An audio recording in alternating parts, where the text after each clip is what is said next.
Hello brilliants, अभी हम कर रहे हैं 7th क्लास के लिए ट्राई दी 7th चैप्टर का नाम है कॉन्ग्रुएंस ऑफ ट्रायंगल्स और ये ट्राई दी है पेज नंबर 148 पर। इसका थर्ड पार्ट अभी हम करने जा रहे हैं। इसमें क्या है वो देखिए।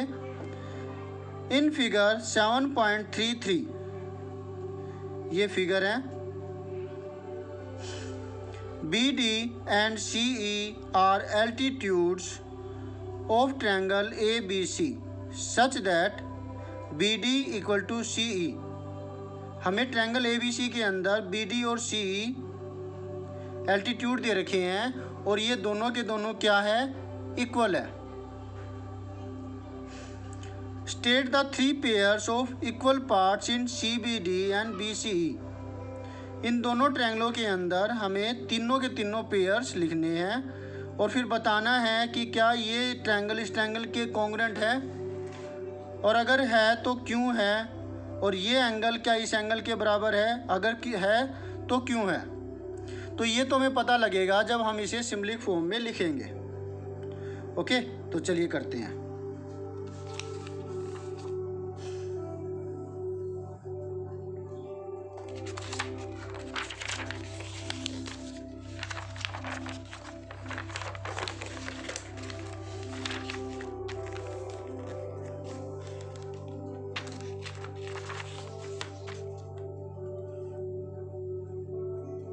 पहले ये फिगर बनाएंगे।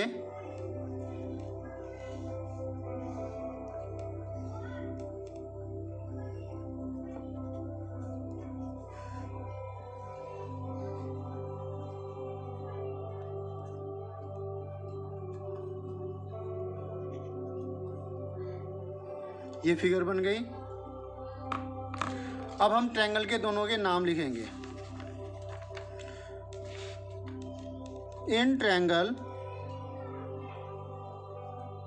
CBD एंड ट्रायंगल BCE हमें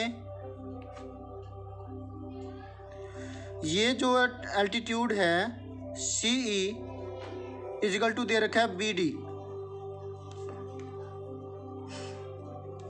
ठीक है, अब एक गलती यहाँ पे हो गई। क्या भला, हमें इसके पार्ट्स लेफ्ट में लिखने थे, तो मैं ये वाला पार्ट लेफ्ट में लिखूंगा BD इक्वल टू CE। ठीक है, गिवन इसके पार्ट्स लेफ्ट हैंड साइड में। तो BD जो है वो एक एल्टीट्यूड है जो 90 डिग्री की एक आर्म से बना है, तो इसका मतलब ये हुआ, ये हुई एक साइड।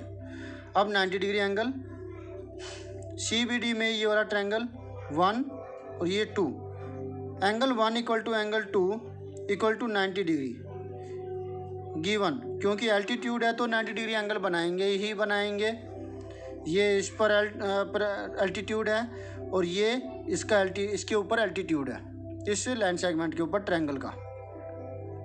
ठीक है, तो फिर 90 डिग्री तो बनाएंगे ना, तो ये गिवन है हमें। फिर BC 90 के सामने की साइड इस पॉइंट को छोड़ दिया, बाकी के जो 2 पॉइंट बचे इस ट्रायंगल के अंदर, वो उसको मिलाने वाला जो लाइन सेगमेंट होगा वो हाइपोटेन्यूज होता है। तो ये हाइपोटेन्यूज हुआ, इसी प्रकार से इसके अंदर ये हाइपोटेन्यूज हुआ। BC इक्वल टू BC क्यों, कॉमन, तो by RHS congruence rule triangle CBD congruent हो गया। अब पहला ट्रायंगल तो हम कैसे भी लिखेंगे, अब कोरस्पोंडिंग तो सही तरीके से लिखना पड़ेगा ना। इन 2 पेयर की मदद लेंगे हम। दोनों में B आ रहा है, इन दोनों में C आ रहा है।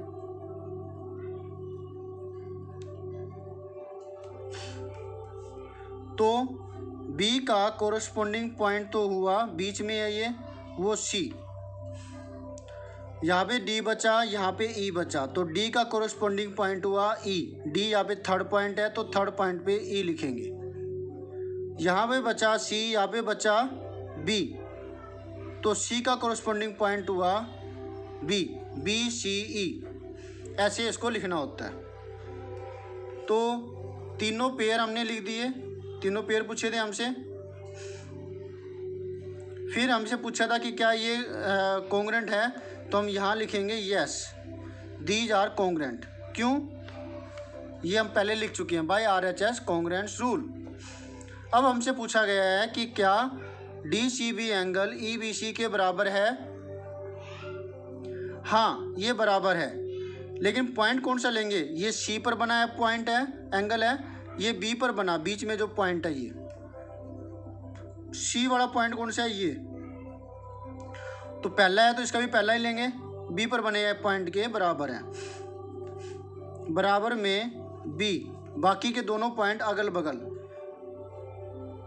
C लिख दिया मैंने।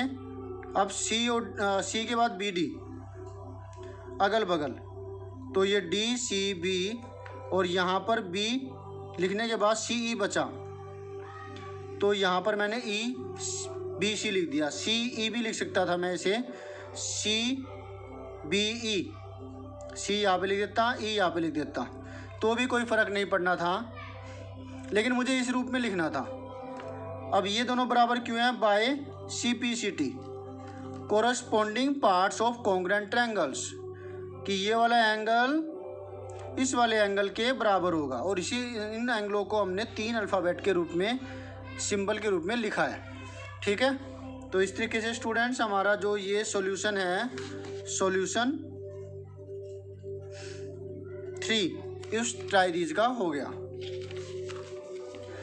तो मिलते हैं नेक्स्ट वीडियो में नेक्स्ट सॉल्यूशन के साथ, जो कि इस ट्राइडीज का लास्ट पार्ट होगा। बाय।